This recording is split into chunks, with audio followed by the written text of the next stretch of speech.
If they do not listen to Moses and the prophets, neither will they be convinced if someone rises from the dead. According to St. Luke, as we'll hear on Sunday, this was the abrupt end to a conversation between a rich man and Abraham. The rich man, or rather the formerly rich man, happened to be suffering in Hades after his death.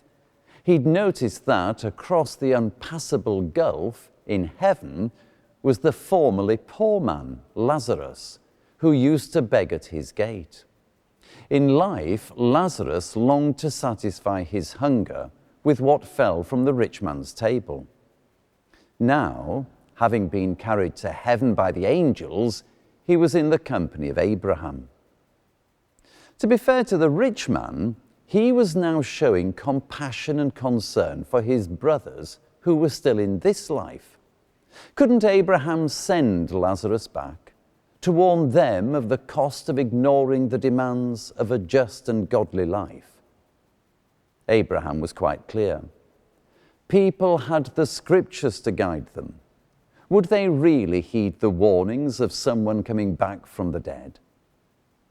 Perhaps there is challenge and encouragement for us all in this haunting tale.